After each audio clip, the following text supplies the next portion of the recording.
So page 157, where does a leader's responsibility begin and end? Did someone want to read for us?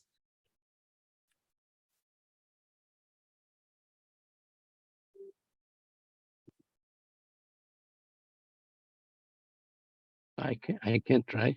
Please, Enver. Where does a leader's responsibility begin and end?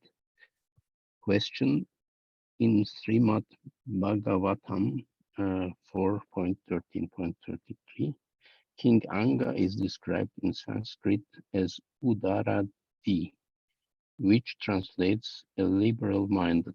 The full definition of the word actually provides a list of qualities suitable to a king: high, lofty, exalted, great, best, noble, illustrious, generous, upright, honest, liberal, gentle, munificent, sincere, proper, right, eloquent, unperplexed, highly intelligent, and wise.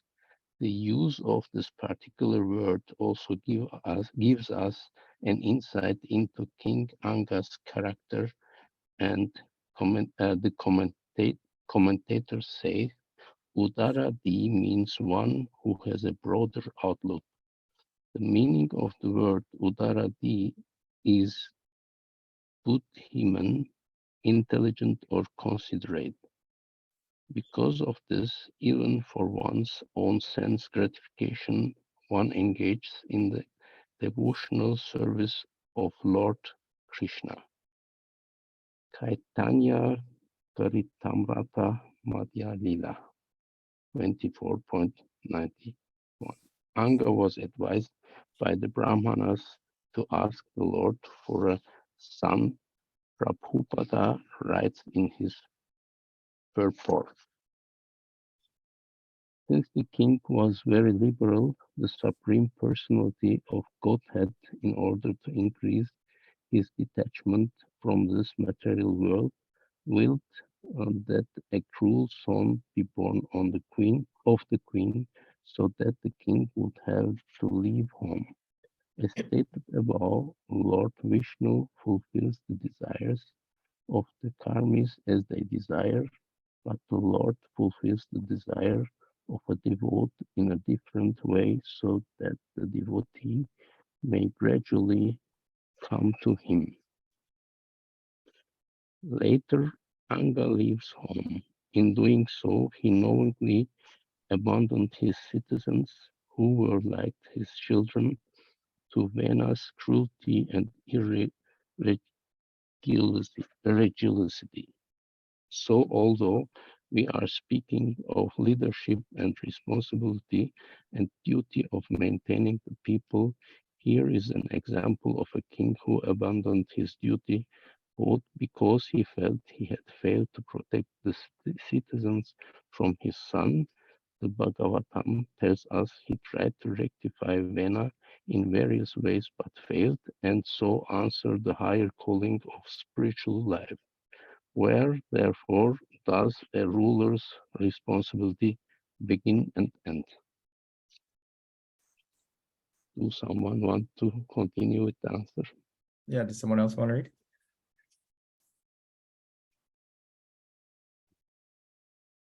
Sure, I can do it. We can. Answer. Those who are surrounded to the Lord who are surrendered to the Lord are more directly under the Lord's care. The Supreme Lord will arrange things to benefit our growth. Sometimes these things come in unusual ways. Sometimes they appear as difficulties. In this case, Anga was given a cruel son to help him focus more on his ultimate goal of self-realization. Let me try to address the question of a leader's responsibility. Where does it begin and end? One in a leadership position must always be responsible. There should never come a time when a leader is not responsible. A leader should have integrity both in personal and public lives. A leader should not be conscious that whatever he does, should also be conscious that whatever he does, others will follow his example. Therefore, accepting the position of leader means accepting the constant awareness that whatever we do is always both under scrutiny and is subject to being followed. A leader must always be aware of the effect his actions have on others, especially those whom he is representing. For a leader to decide whether or not to leave his position should be based on what would be best for both the present and the future. It's common in today's society for leaders to remain in their positions long after they have become irrelevant or incompetent, simply because they wish to continue to enjoy the perks that come from having that position. Servant leaders know when they are no longer the best person to facilitate particular situations. Since servant leaders haven't necessarily wanted power but accepted it as so as to facilitate others, they will eagerly step down when someone else can better facilitate the caring process. In leadership, we should always be honest about our shortcomings. Even if we have made mistakes, we should always maintain the interests of our dependents. Part of honesty is knowing when to step down and when we see we are no longer benefiting others by our leadership. If we are able to be this honest, our honesty and our legacy will be respected. Great. Thank you. Any thoughts or reflections?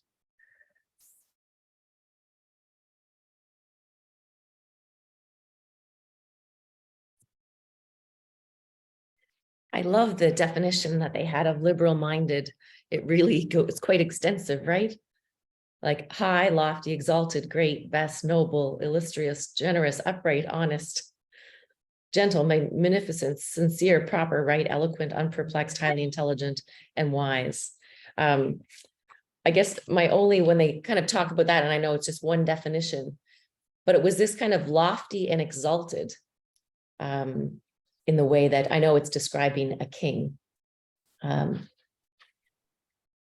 guess there has to be some degree of exaltedness. Yeah, I was just thinking that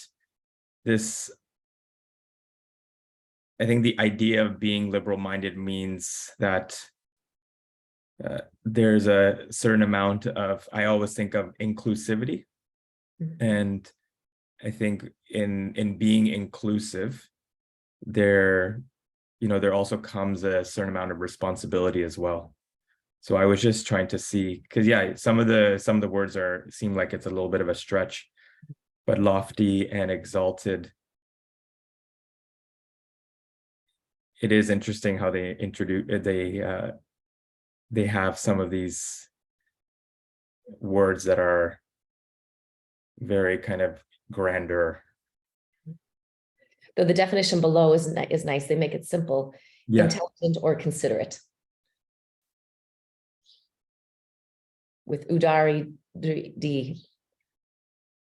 Yeah, I actually first time I'm coming across that word buddhinam, but buddhi usually refers to intelligence. So it makes sense. It's nice to have that simple word. Anyone else? Hey, Ricken. Hey. So this is such an interesting story that's been pulled up to talk about where does the leader's responsibility begin and end. So I totally get the bit about how, because King Anga failed to get rid of his son and the atrocities, he therefore left and followed his ultimate goal of self-realization, surrendered to the Lord. I get that part. However, part of leadership is also replacing yourself. And so wasn't that failure on his part also that he wasn't able to put it in place? And I get the context and concept where the son is a throne to the heir, but in this instance, if somebody was so unfit, why wasn't that the obvious next responsible thing to do, which is put somebody there to either like take this guy out rather than just abandon the citizens? And therefore, why is this story even used as, is it a story of inspiration or a story of what not to do, or both? So peeling the layers of this story, in this story, typically the kings at that time, they usually it was very important for them to see the character of the person that was coming in, as well as also consult their advisory committee. So in this particular situation, they actually had to skip the eldest son, Vena. But even still, this son, he was still, despite not being in the position of the although he was the eldest, he was still causing a lot of havoc. So they in fact did replace he did replace him with just one of his other sons. Right. But there's still understanding here that the king felt a certain sense of responsibility for the fact that he wasn't able to, I guess, appropriately protect his citizens from the different negative acts that Vena had done during his time. So even though he wasn't the king, he was still, I guess you could say, wreaking havoc. Got it. It's actually quite a complex story. I'm surprised they chose this story because there's a lot of layers to it. And yeah, for me, when I was reading this verse, because we all have that tug for in our day-to-day life for perhaps sometimes maybe letting go of our responsibilities, or how do we juggle our day-to-day responsibilities of family and career with our pursuit for wanting to pursue a higher path. And to me, this was a very nice illustration of how, for those that approach, because in the Bhagavad Gita, Krishna specifically says that I reward people according by which the intention they come to me for. So here it's kind of elaborated on that if we come to God for just material benedictions, that we'll get. But if we're really looking for the true spiritual journey, then we get things in a way that it fulfills it. It doesn't all necessarily fulfill what we may want, but our inner calling, that need that we have at a deeper level, gets fulfilled. And I've definitely seen this in my own life, where typically if people look at reversals in their life, so they were looking for one thing, they got completely something different, but then on further reflection later on, they're able to, connect the dots and put the pieces together. And I can see that this will always happen if we go with the right intention. So to me, this was really getting at the intention by which we approach the divine.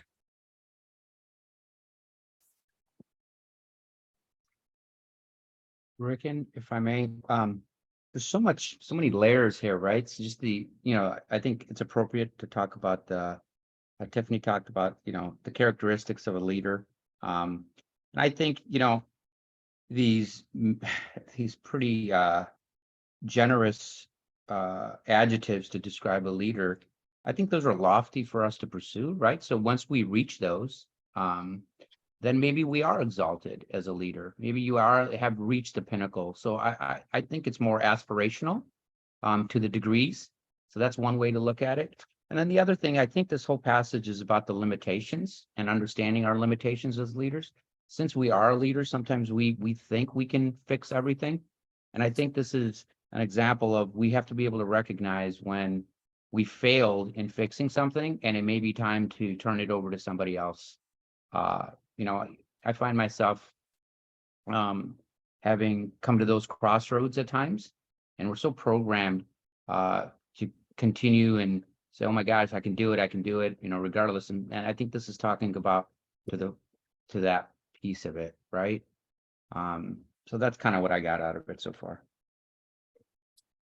Yeah, that point that you made just about knowing, where he talks about real honesty is knowing when to step down. It's to me, it was quite striking to use that as a definition for honesty, because it's easier said than done. Right, Rick. And I mean, this is an extreme example, right? This is for illustrative purposes, stepping down. Another way in our day-to-day lives is, hey, acquiescing to an argument or a debate. that so you don't have to win for your ego's sake sometimes, even with a subordinate. It happened to me yesterday where I had a premise, the other person had a different premise, and then I realized, oh my, I'm wrong. And so cutting that off and just being like, oh, okay, you know what, you're right, I stand corrected and let's move on. That's hard for a leader to do in this environment where we're looked upon to always be right, you know, and Have the answer all the time. yeah, to have the answer all the time. And one of the what really struck me here is, where is it where they talk about admitting when you're wrong? You know, and admitting your mistakes. Those are hard things to do for a leader. So that's the way I'm looking at it. Because there's this, the society has kind of put a position of a leader as one that makes no mistakes, and so it's really hard to not yield to that mold and that pressure.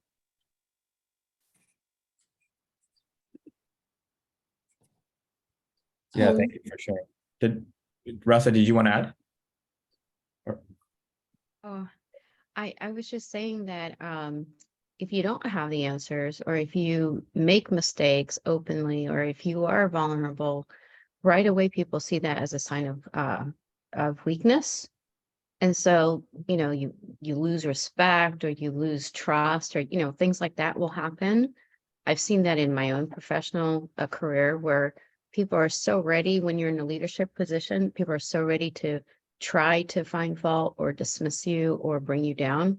And so then it almost becomes this pressure to be perfect all the time. And so that's where I feel like a lot of people, you know, fall into that trap and start to, you know, either let their ego drive them, or, you know, from the spirit of, you know, fighting, they don't want to give up, they don't want to admit that they're wrong, or they don't want to step down, or they don't want to admit that they've lost relevancy, or, you know, or there's somebody better that can, you know, do better, and things like that.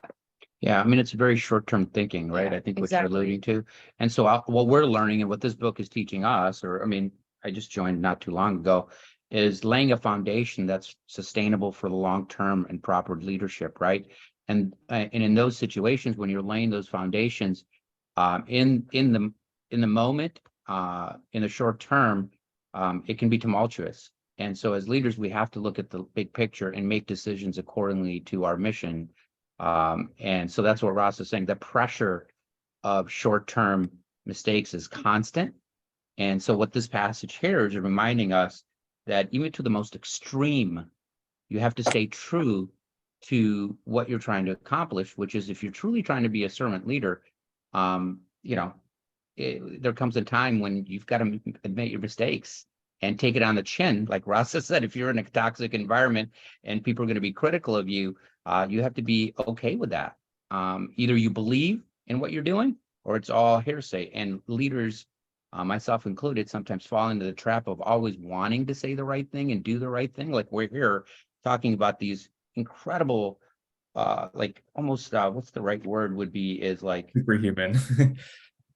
yeah, right. And the reality of the situation is, you know, we fall short of these things all the time, and we have to recognize that. That's just a fact.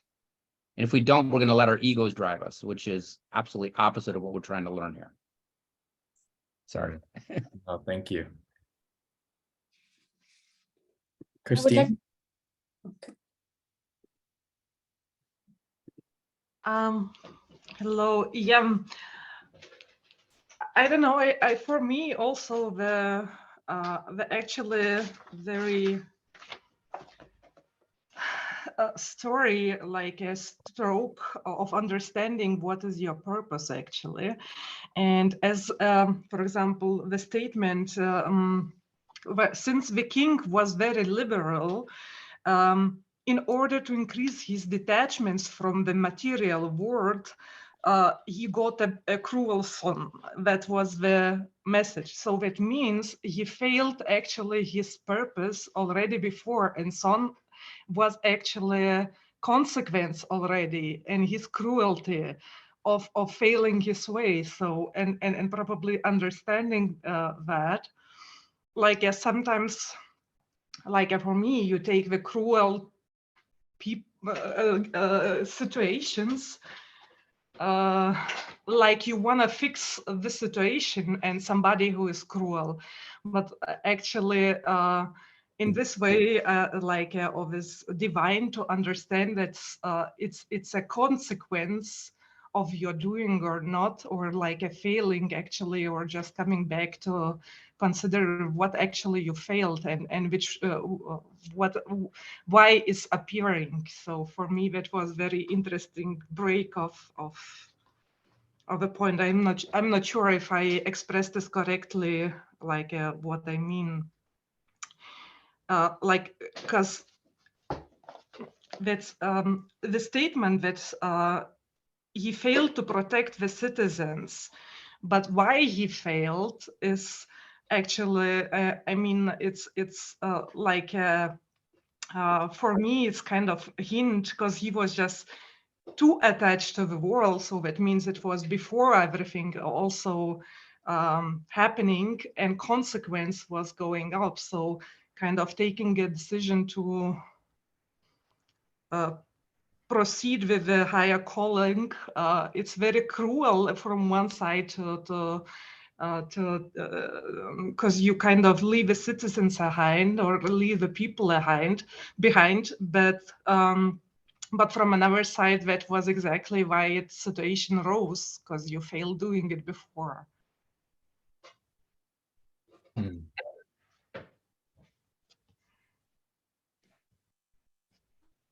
Thank you, Christina.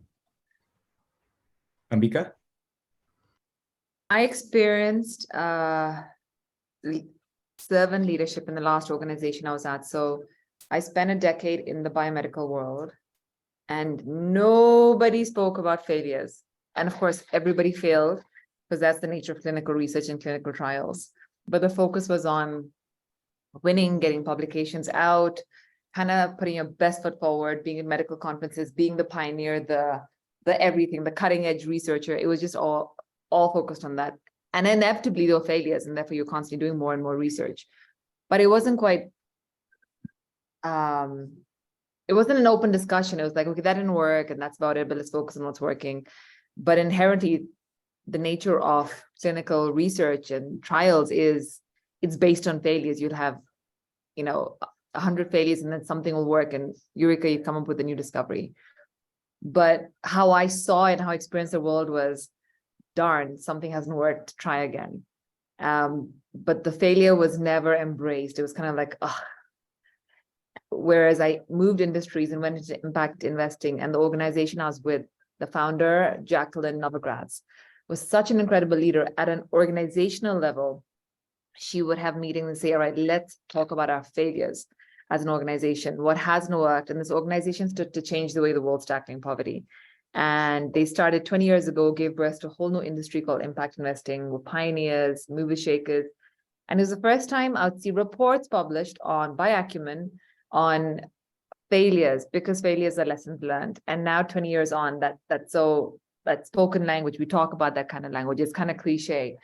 But I vividly recall the first time I saw the head of a global organization openly encourage their employees to talk about failures in a way which is almost not celebrated, but acknowledged because it's an important part of success, was a complete departure from my former world, where failures were happening every day, and yet in experiments not working. But it was like, okay, what next, and what next, and what next? And there was such intensity and rigor to kind of just come up with a breakthrough finding or a new medical invention that I think this aspect of kind of real servant leadership, in my experience, wasn't quite there. So this is, and I think coming closer to home, where Ronnie and I are constantly looking at, and I shared this more recently, where we did fail at some new launch, and I had to really, after much resistance, kind of bite the bullet and acknowledge there was some technical flaw in the new initiative we were launching. But I think it's an integral part of success of any organization, to have leadership that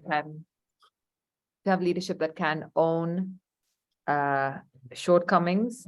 And as we're growing, I can see new leaders in the organization that have ideas that way surpass mine. And in some ways, in some shapes and forms, I actually feel like a dinosaur in some fields now within some of our divisions, which is like, wow, you guys have new ideas and new ways of thinking, which is quite impressive. So you do that part of the operational stuff. I'm gonna stick with the coaching and transformational stuff, but I'm very, very present to that. And the more I can make myself redundant, I feel that will be success. But that's been a very recent head shift. Thank you, Ambika. That's the point that you made there, just about trying to make yourself redundant as a form of success. That's very progressive in itself.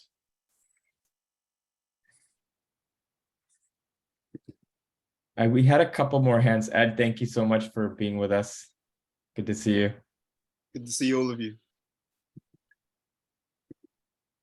So we've been basically speaking about this section about where the king's responsibility, or just where the leader's responsibility begins and ends.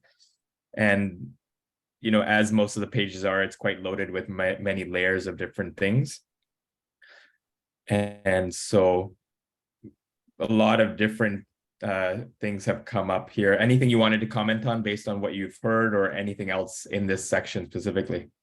Yeah, so it's definitely a very interesting session, and I really appreciate the comments that I heard when I joined the call.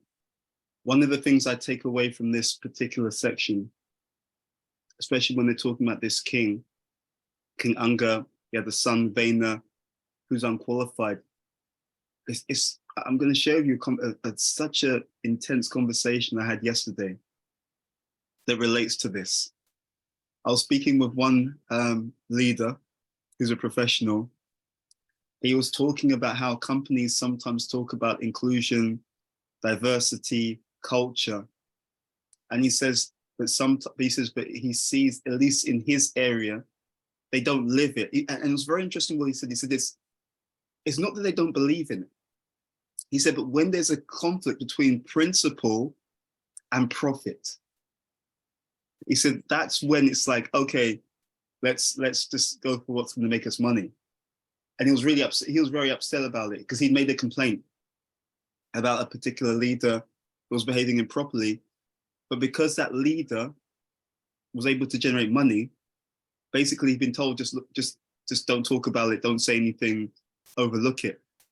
And as we were going back and forth, I was realizing that some leaders would have stopped that person who was misbehaving.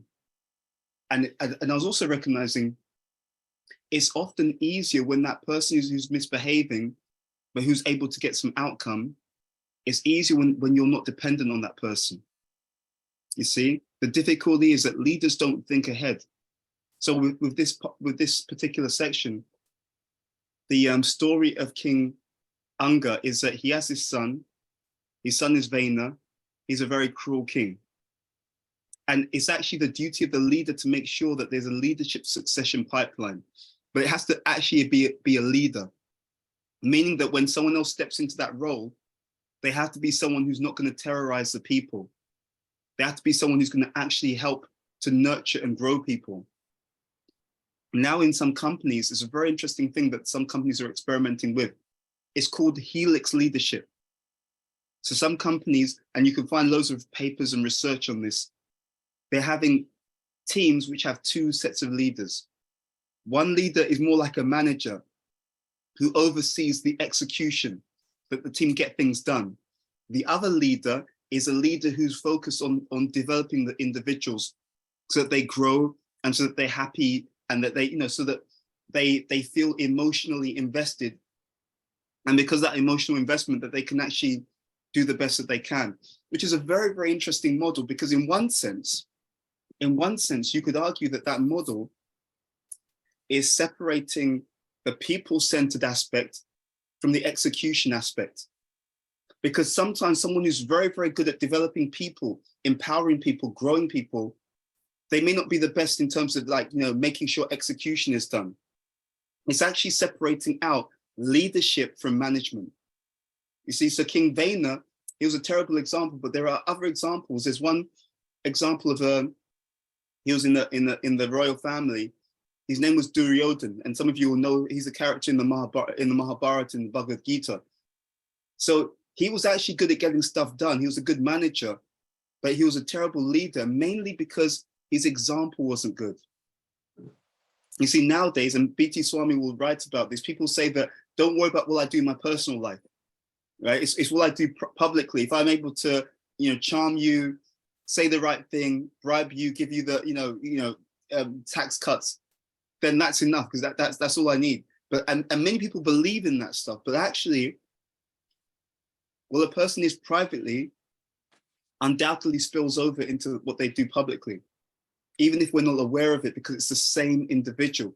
And the patterns of exploitation that they have in their private life, they will inevitably spill over into other areas. I know one person who's here in the UK. I mean, he's very good at getting stuff done. But I also know that behind the scenes, he can be very ruthless. You see? So some people know that. One of my mentees told me years ago, so between us, he said, we all know not to be involved in any of these projects. He said, because the projects, they look good on the outside, but when you scratch beneath the surface, there's a completely different narrative. So I think that there's, and this is something that I also am interested in helping in the future. I think that there's a huge scope for raising more and more influence amongst people who are genuinely people-oriented. But to do that, they have to have credibility. That means in the modern world, credibility often comes because people see that something's been done, or there's insight, there's some kind of opulence that people will look up to. And I think that we as a community can help to balance these patterns in modern society, even if it's just by our example and by the kind of conversations that we have on this particular call as well. And I think that that's what we're really asked to do here. It's the story of King Unga is a story of how the leader can't be sentimental either. That's the other thing. And I see that there's a weakness. The weakness of people who are very cunning is that they're ruthless, cutthroat, they tell lies, and then they get caught out because you're lying. And everyone sees you're lying. The weakness of good people can be that they're good, but they're so good that they come out of touch with reality. So they don't also recognize that balance, that yes, I like you, I care about you, I have compassion, but you've done something wrong. Therefore, we have to actually say something or do something. And because people who are good are often soft-hearted, they don't want to go in that direction. I see Rickens like that. He's a very, very good-hearted person, very, very good-hearted person. But I think also Ricken has a very good balance because he's also strong in character. I'll just share with you one model that I was working on.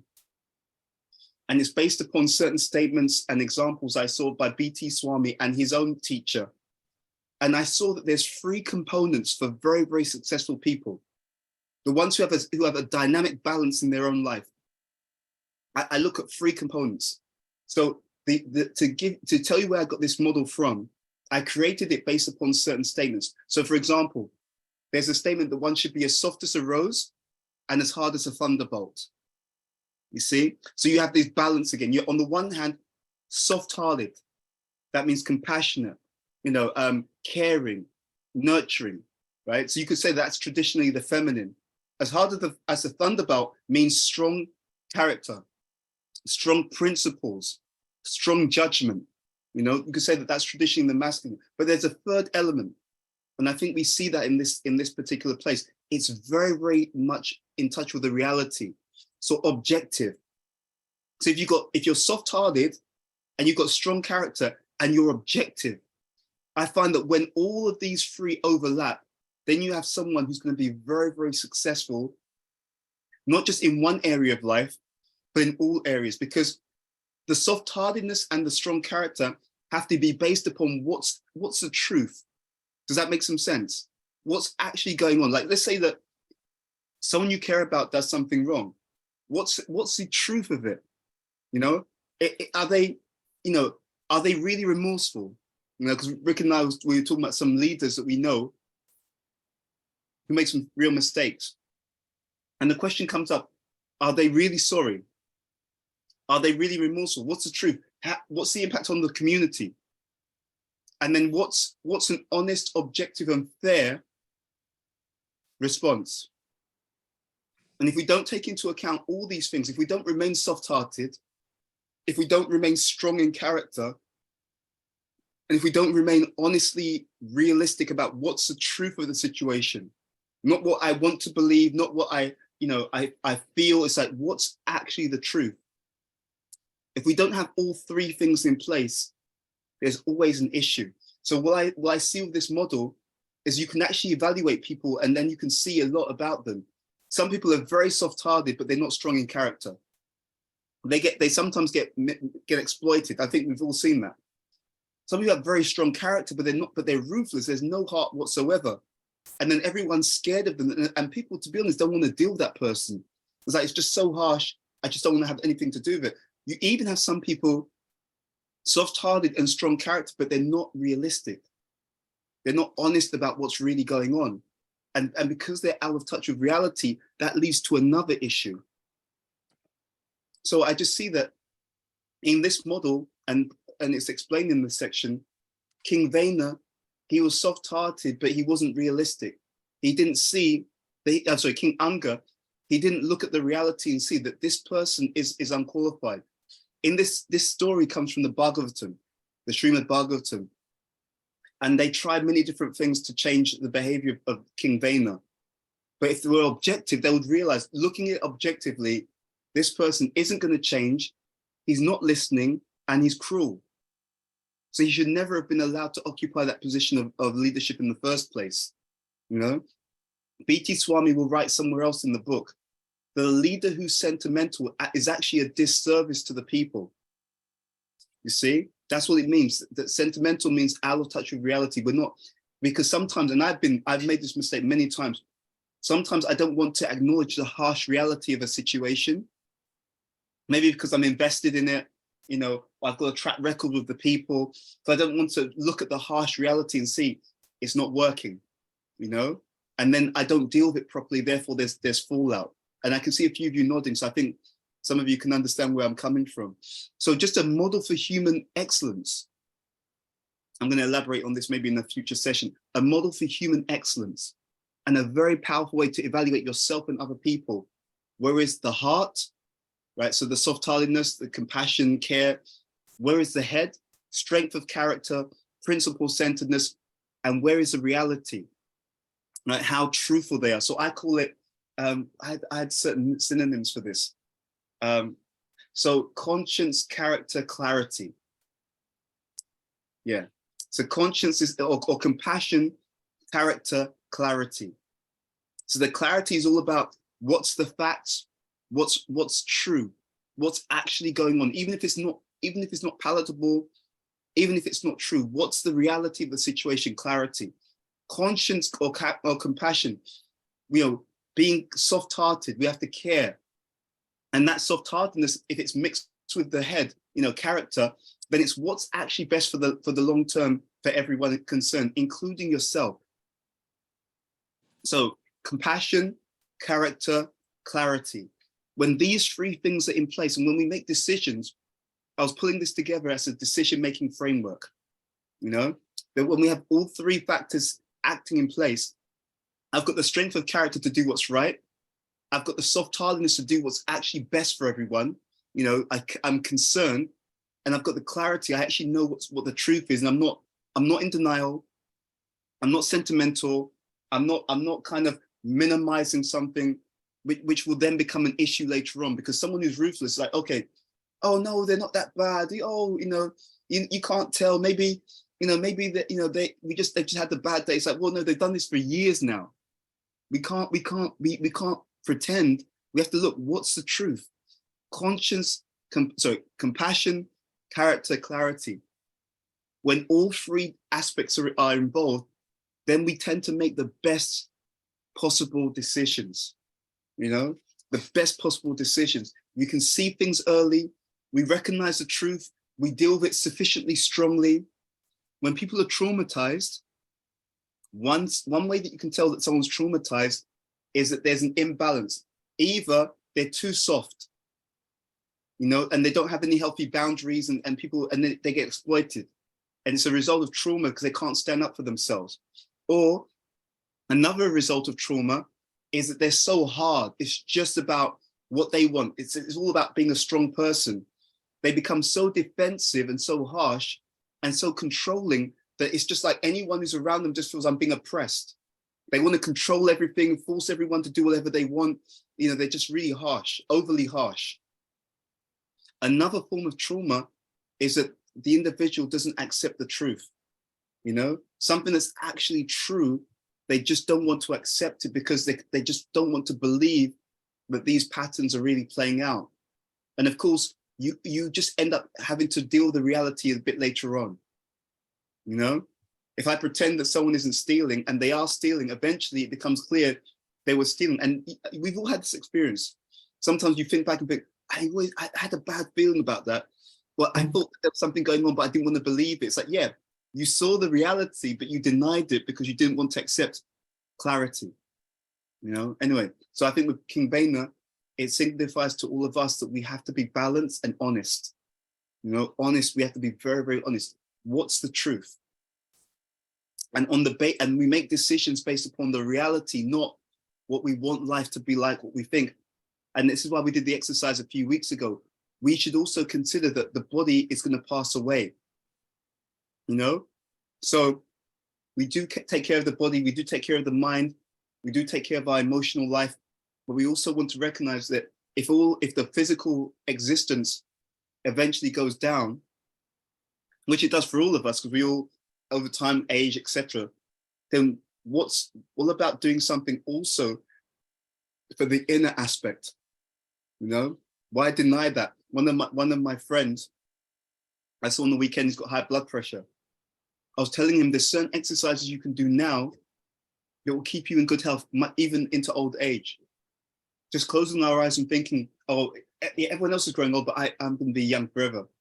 It's a form of denial, you know, and then reality catches up with us. Same thing about spirituality, that recognizing that maybe there's something after this. It can also help us to consider what can I do to invest in that understanding so that when the time comes, I've also got that additional dimension that I can fall back on in my own life, you know? But anyway, I didn't mean to overdo it, but it's just such an interesting conversation. Thank you. I mean, there's a lot to say. I just wanted to recognize Alicia's hand was up and I didn't get to it. Thanks, Ricken. That was great, Ed. I love that model that you shared with us. My comment was sort of going back to the previous discussion that everyone was sharing their points on the leaders, and everyone was kind of sharing their experiences. So what kind of came to me was, it's almost like that balance again between what we actually want and what we need. So I feel like societally, we expect leaders to be perfect in all of this. And when they're not, like Mohit and Rasa and Ambika, you guys were talking about this, when they're not, we're disappointed and like people are pointing fingers. But at the same time, it's almost like we want them to be that more compassionate, like we want them to admit when they've made mistakes. So I see it as kind of like,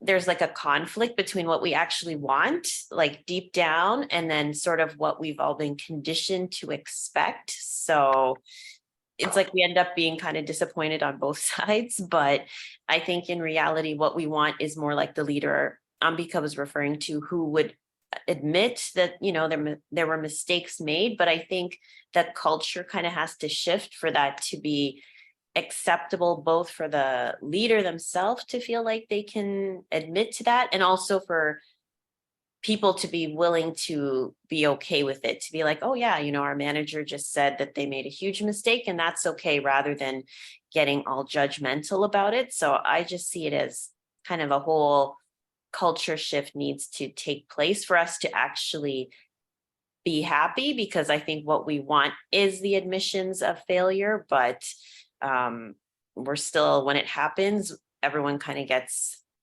freaked out about it. Yeah, great point, Alicia. I was just thinking that, you know, with that tension that you brought up, the only way not to just become despondent and hopeless on a day-to-day basis in what we see outside of us is trying to be the change we want to see. And I think that's the only, just the most practical place to start. And it also keeps us going and uplifted, knowing that we're trying to be, the best version of, what we're trying to aspire to be. Because otherwise it gets quite, looking outside of us always can get a little bit tough. But thank you for sharing that. I think Gabrielle had her hand up. Yeah, I think it actually, it perfect fits in the perfect moment, because I think the concept of leadership means always that another person is responsible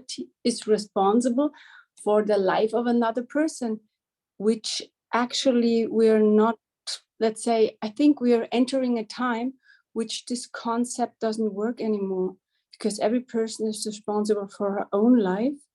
And if I'm responsible for my own action and for my own life, I can admit I'm the one who is, let's say, admitting when I did something right and this is good, or I did something wrong. So I learned from it. It's not about, let's say, pointing the finger on others. And if others are pointing the finger on me, it's their problem, not mine. I'm not responsible when they're pointing their finger anywhere. I think this is very important to know, that we're entering a new time. It's a total different concept now. I think the old way of looking at things, of leadership, is more like a pyramid. I think it is not going to happen in the future anymore. It's more, let's say, we're all in different position. We all are playing different roles on this planet. But it's not about we're superior about the animals, or angels and God are superior about us. We all are in the position of our own responsibility. And yeah, I think to me, I cannot change people. They point finger on me, but I can, let's say, I can make the model to say this, how I did this, that was quite good. And how I did this, maybe I have to adjust a bit because I was out of balance. I really like the balance concept more, that the period, as the balance concept is in every person. And I really love a lot to think more in the terms of balance, not in the terms of right or wrong, because it's actually not right or not really right or wrong. It's more where we have to adjust to come back to the balance. And yeah, just had the feeling to say this.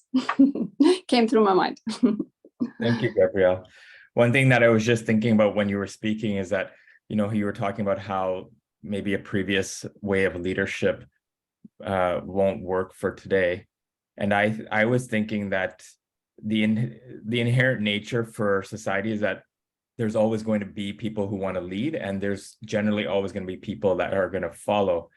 But as leaders, that balance I see coming in, that point of balance that you were talking about, is that as a leader, even as leaders, there's going to be times where we have to lead and times where the leader also has to follow.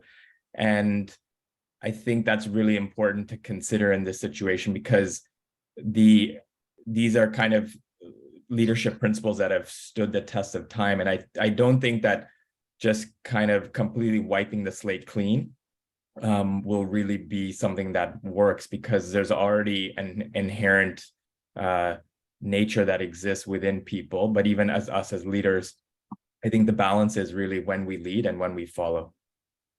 I'll just add to that. I think that's a very powerful insight, Rikin. So first of all, thank you for sharing that. I just want to add one thing, because I think, Gabrielle, I really appreciate what you're sharing. I would actually say, I was thinking about what you were saying. I was thinking the same point, some of the same points could be expressed in the sense of when you talk about balance, I'd say that balance is getting it right.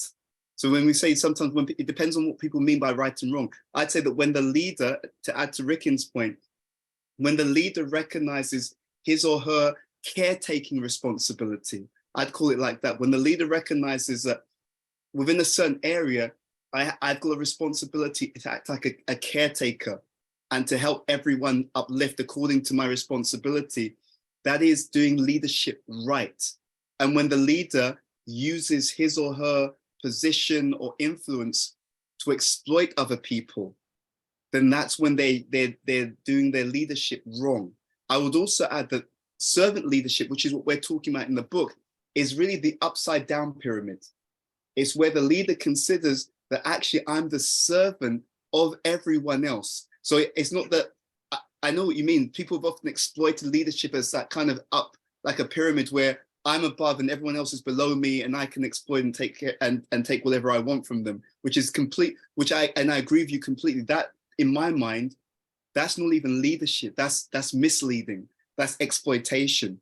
But I feel that servant leadership is where, you know, if we come together and I'm thinking, how can I really help Gabrielle to be at her very, very best? Because I want to see her shine. I want to see her completely realize her full potential. And I take joy in seeing how Gabrielle is fully prospering in all healthy areas in her existence. I kind of see that's that kind of leadership where where my success is your success, and I'm invested in your own growth, in you being all that you should be for the benefit of all. I think that's how I kind of codify. But I do agree with Rikin. I think we have to, my personal feeling is that there are certain inherent aspects to this. And so what we're working with are certain inherent patterns, natures and building blocks, and trying to create a healthy as opposed to an unhealthy expression of those natural tendencies. That's how I'm kind of processing it. I would like to add something. Please do. to add.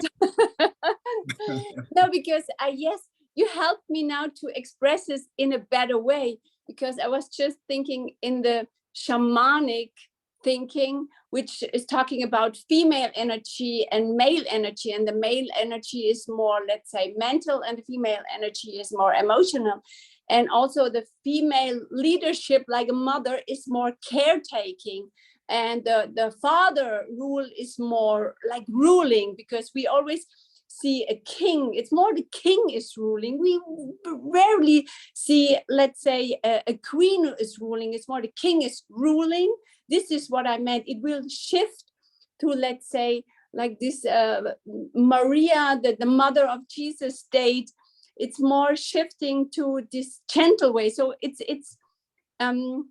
Rikin helped me to express it a bit more. It's not totally out of leadership, but it's this leadership. A mother would not call herself like I'm a mother. I would not call myself, I am the leader of the family, because I'm the caretaker of the family.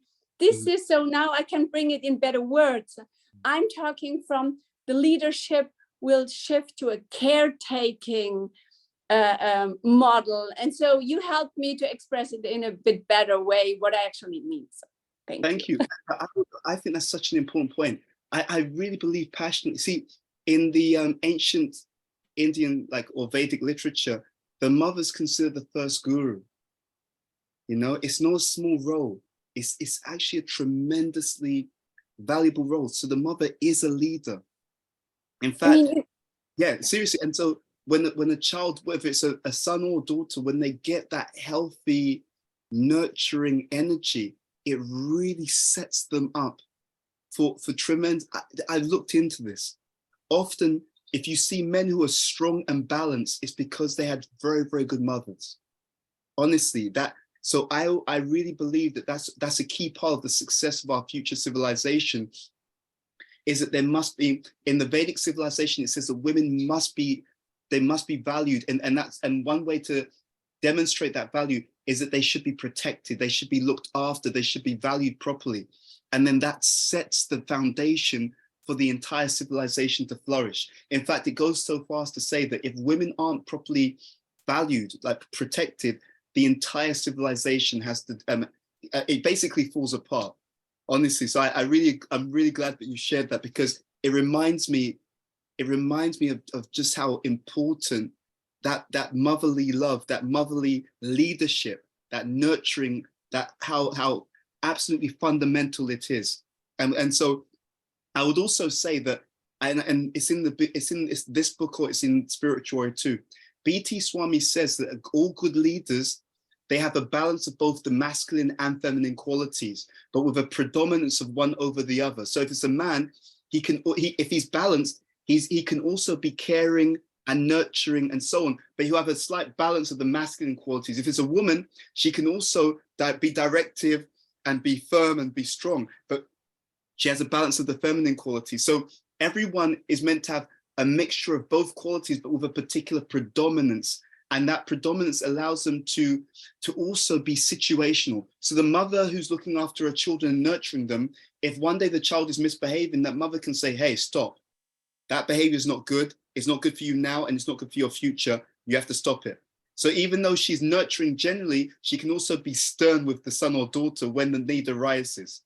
And the father, even though he may be very responsible and directive, when his daughter or son have hurt themselves, or they feel down, or they've had a bad day, he can just give them a hug and say, it's all right. I understand, I love you, I care about you. So it's having both aspects, but with a certain predominance, which can also be expressed according to what the need of the situation is. Yeah, but thank you for inspiring us with those comments. Thank you. Yeah, I would like to add something, because even if the masculine and the feminine is in both of us, when you look at nature, to have the pain of a birth of life, you feel it. So I'm sorry to say, but a man from nature will not be able to give the same value to life as a woman, because a woman has to go through the pain of it. So I think this is what I mean, that the world has to change to more female leaders, but not female leaders who are acting like men. We have that in politics already. Everywhere. I mean, really, this when you feel not just your own children, like all humanity and even the animals and all included, like your own body. And, this is real leadership. It has nothing to do with money. Yeah, so I agree. I think that men can never experience what it's like to give birth to a child. I absolutely agree with that. And I think that, again, it's a question of recognizing that we all come with certain strengths and also certain areas where we complement each other. And if there's a healthy synergy of working together and cooperating, but bringing what we can actually genuinely bring. So not out of sentiment, but recognizing that we each bring something and we all want to bring that in a balanced way, then that can really help. So I think it's very, very important that the difficulty that we may have now sometimes is that there can be imbalance on one side or imbalance on the other side. And what we really need is to have both those who are in male bodies, but in balance, expressing that in a balanced way, and those in female bodies, again, expressing that in a balanced way. And then I think society will really be able to move forward, So thank you for sharing. I think Mohit and Rasa, Ricken. Yeah, no, please, you can. I'll just have to have my camera off for a minute. Sure. Just had a quick, comment on. So going back to what Ambika was saying, and going back to the story of King Anga and Vena, something we were both reflecting on is the fact that this story is pretty unique to King Anga. It's very situationally specific in that King Anga was, a spiritual person and really wanted to focus on his spirituality. But from an overall perspective, it can't be confused with the fact that King Anga actually failed in his duty to his citizens. He failed as a leader. He left them in utter chaos with King Vena, knowing his son was going to ruin everything and create chaos and hurt his citizens, which he did.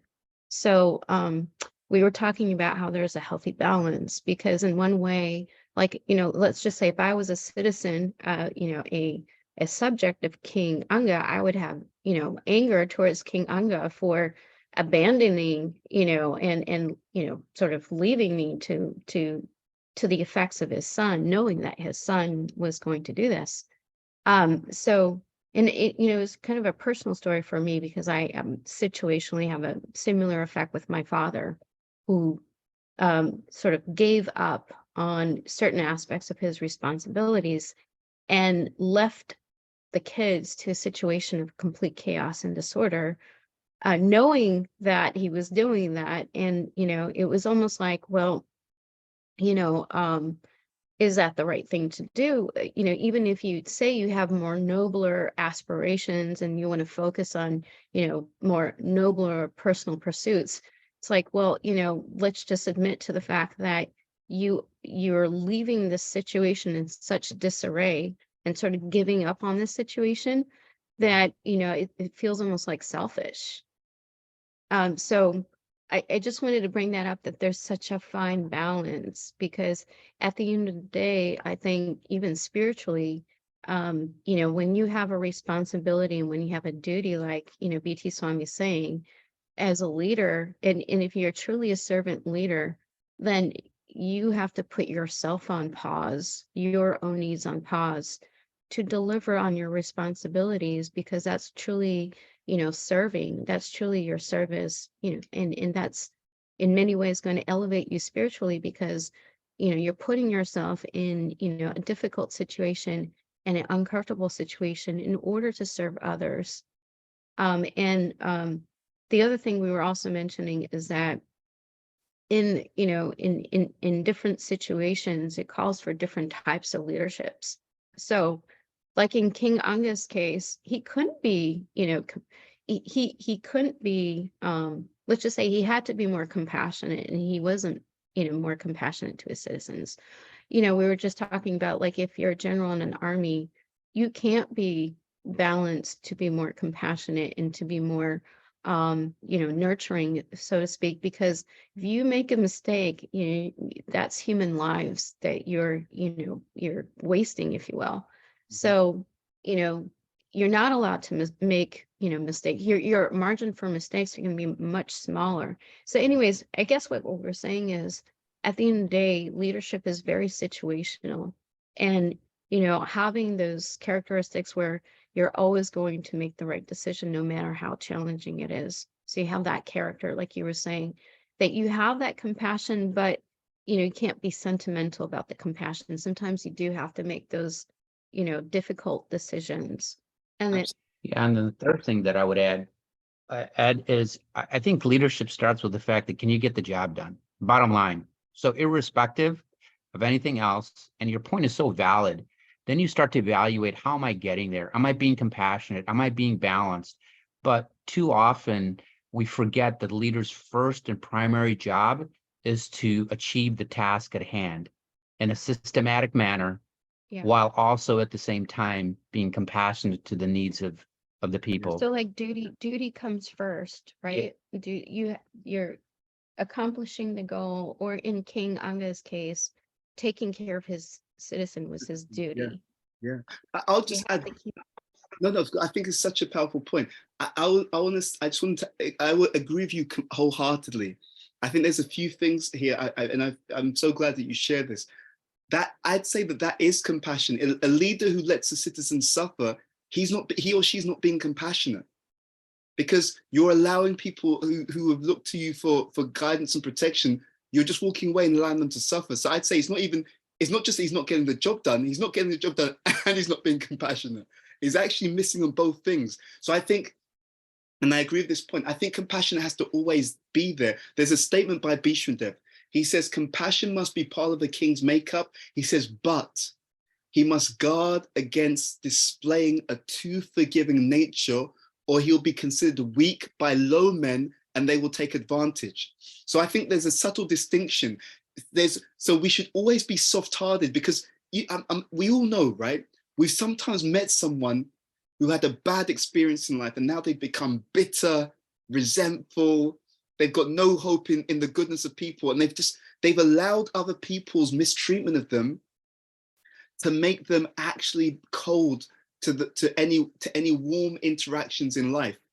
So we can't let that happen to us. We have to remain soft-hearted. But paradoxically, and I was going to do something on this for my Instagram, it's so interesting. I found that by being honest and being strong in your character, it protects your soft heart. You see, people who don't have healthy boundaries, they get mistreated and then they become bitter and resentful.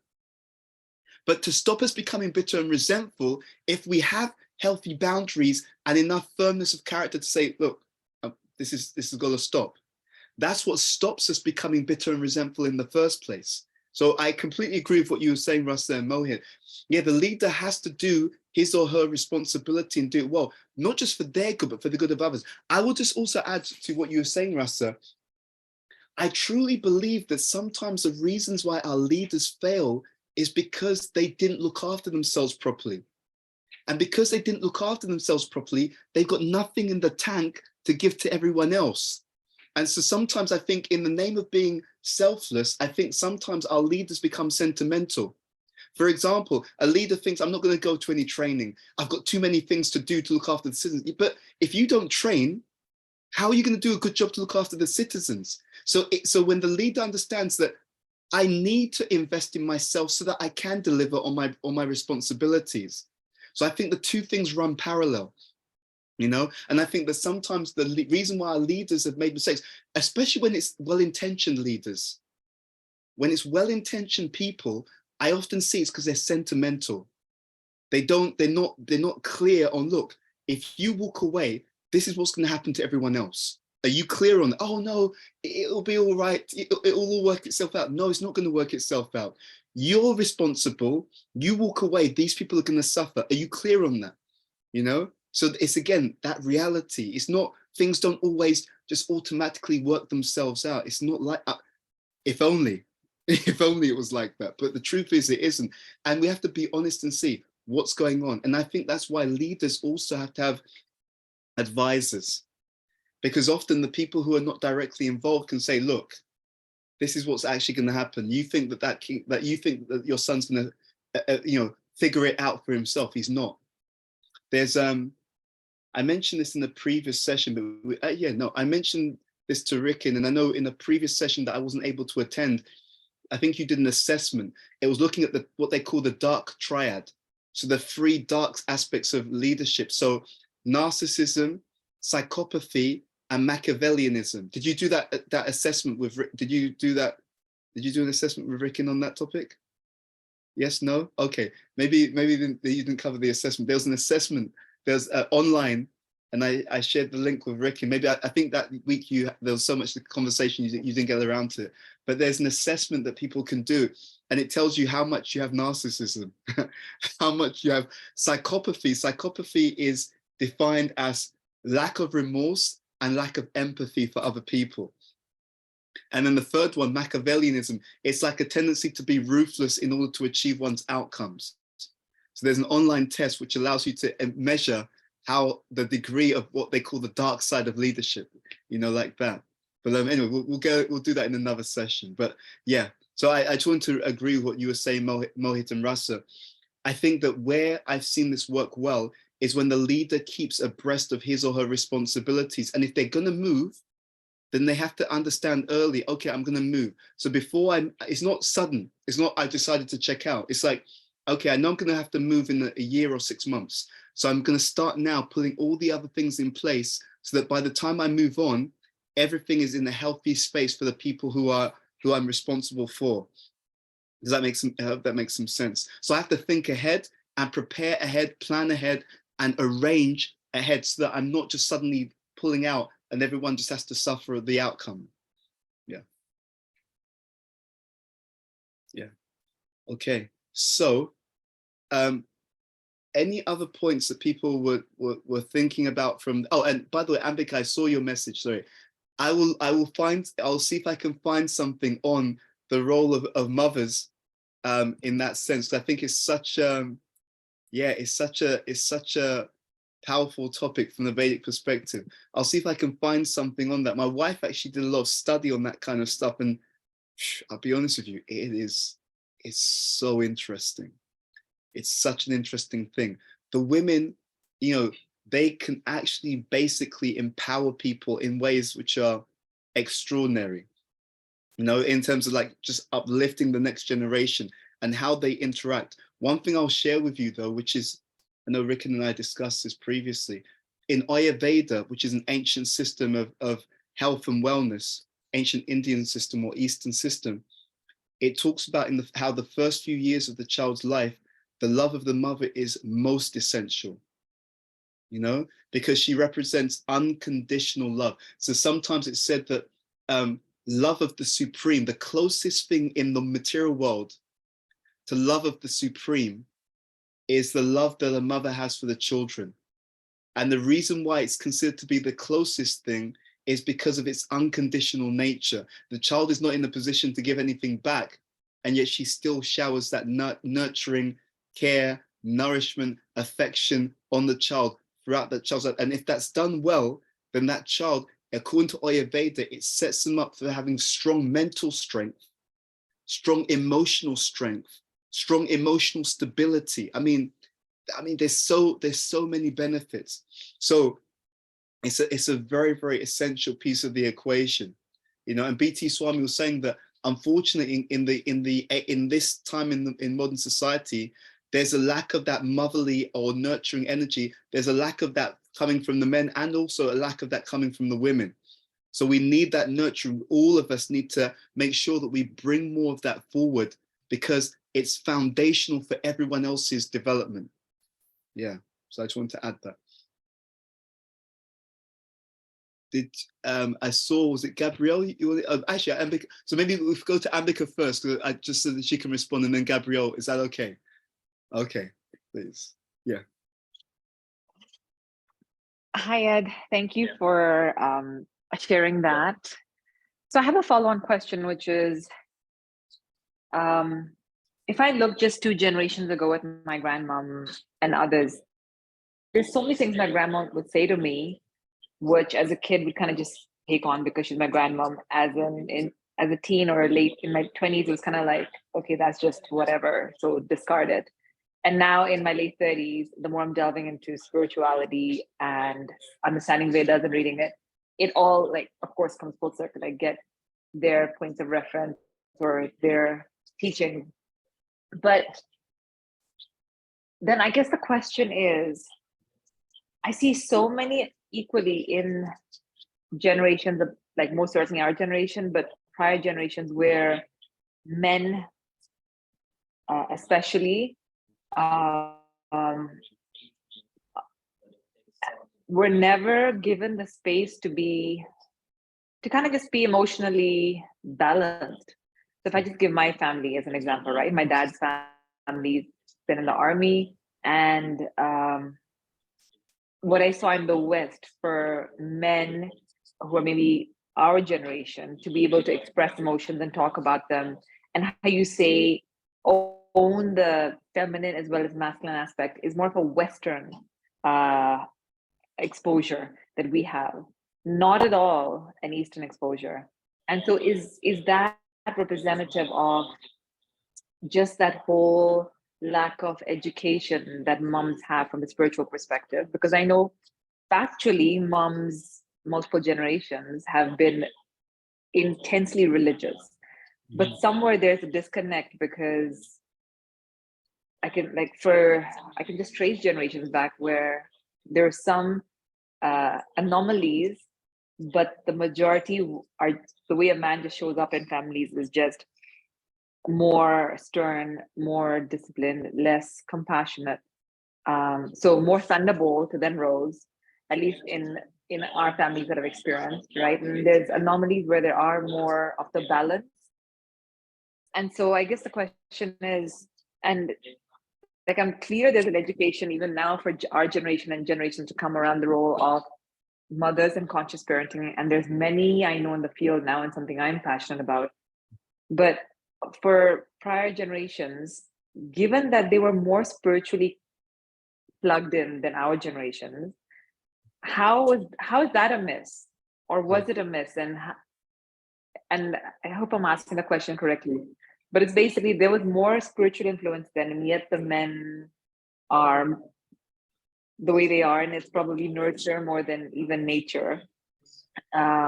So how do we, and there is a need to educate parents now, but somewhere the narrative has to shift around just the fundamental role mothers have, I think, in the men and women of tomorrow.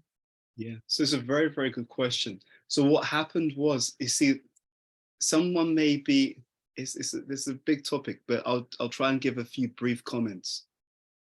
There's the philosophical understanding of something, but one has to also be able to know how to express it. So even now, right, in a modern society, when we talk about expressing the caring or nurturing side, even then, someone may hear that, and then how they express that caring and nurturing side, someone may express it in a very balanced way, right? So they're still together, grounded, but you know, you need time and energy. I'm going to just completely clear my calendar. I'm going to sit down with you. When you're speaking, my phone's off, my phone's away. I'm giving you 100% of my attention. And when you speak, whatever you're saying, I'm not trying to tell you what the right answer is. I want you to feel heard. I want you to feel valued. You know, and when, you see the point. So that's one way of expressing that nurturing side. Someone who's not seen a healthy way to express it, they read the same thing, you see, but then they express it in a way that's imbalanced. So then a situation occurs, someone's upset about something, so I just completely become depressed because I want to be nurturing, so I should feel how you're feeling. But now it's like, now we've got two people who are just completely depressed and down. So it wasn't the same balance, you see, and that's the point. That's why things can go wrong, because we can read a concept, but not see examples of how that concept is expressed in a balanced way according to time, place, and circumstance. You see, now that then there's another issue that comes. If I express it in an imbalanced way, then other people watch and say, right, he's being nurturing, but look, he's completely depressed, he's completely down, he's completely dysfunctional. If that's what it means to be nurturing, no, thank you. I won't do it, right? Because it just seems it's not practical. So what we need in society is not just the understanding at a high level or, you know, philosophically, but how to express that in a balanced and healthy way. When people see more balanced, mature, and healthy expression, then they see A, it's possible, it's reasonable, B, it's practical, and it's effective. You see, that's the whole point. For example, when people have gone through some bad experience and they grieve properly, then what happens is you grieve, you let the emotion out, and then you're able to actually let it go, you release it completely, then you can move on. So sometimes a man will think, well, if I grieve, it's a sign of weakness. Well, no, now because you didn't grieve, you've got all this trapped emotion, and it's now going to lead you to feel depressed and feel emotionally down. Because if you'd have just expressed it when you first felt it, you'd have completely moved through that experience. So all of these things are practical, but they're practical as long as they're expressed in a healthy way. And so the difficulty, to your point, Ambika, is that sometimes people don't know, sometimes people don't know to express it. That's one bad issue. Second, they've read about it. So you talk about religious cultures, and they've read about, yes, we should do this, but they've not actually expressed it in the healthy way. They've expressed it in an unhealthy way, which then leads to either them stopping expressing it or leads to other issues. You see, it causes a backlash. I gave a talk years ago, and I was explaining, how do you kill a culture, right? So what happens in Vedic culture is, first you have both the philosophy and the example, the healthy examples, right? So you have philosophy, so you read the literatures, and you have examples, role models who live that example and express it in a very healthy way. That's best case scenario. Later on, what happens is you have the example, but you don't have the philosophy. So then the intelligent children say, why do we do this? And the parents have absolutely no idea. It's just our tradition. It's just the way we've done it. And the kids are like, well, it doesn't seem to make any sense. I don't see why we're doing it. And then you get to this stage where you don't have the examples and you don't have the knowledge either. That's the worst case scenario, you see? And then everyone thinks that they have to learn everything from scratch. But actually, what we need is to is to revitalize both the underlying principles, the philosophy, and have role models who are literally an expression of the philosophy in mature, balanced action. You know, so even, for example, if we take, for example, parenting, like you said, what does it mean? It means that actually in the Vedic literatures, in Ayurveda, it says when a woman's pregnant, whatever she wants, the husband should give her. It's actually there. I'll try and find the article for you. I sent it to Rick a while ago. But what it means is that if she's calm and peaceful, the child in the womb is also picking up what the mother feels. And I know Rick can attest to this. My wife's a doctor by profession. She's no longer practicing, but she found the research.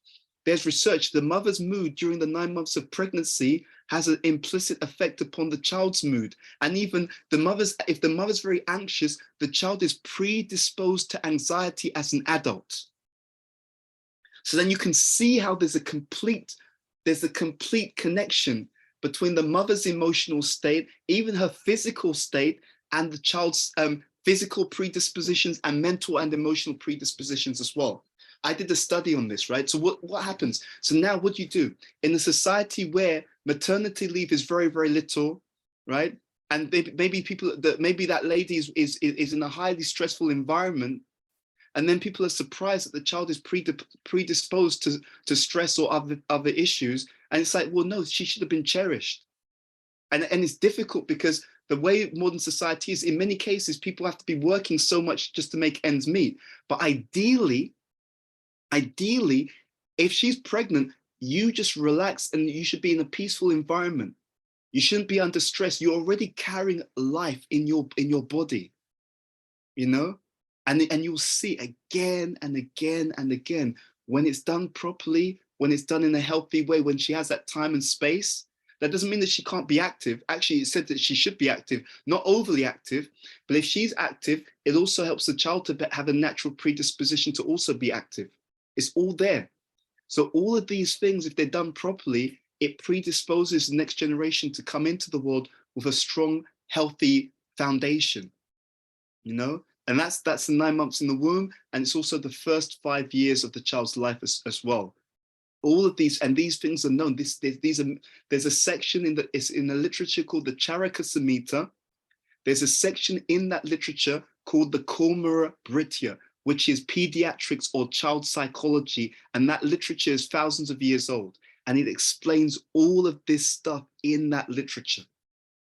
I have found this article years ago which explained this stuff, and that's where I got it from.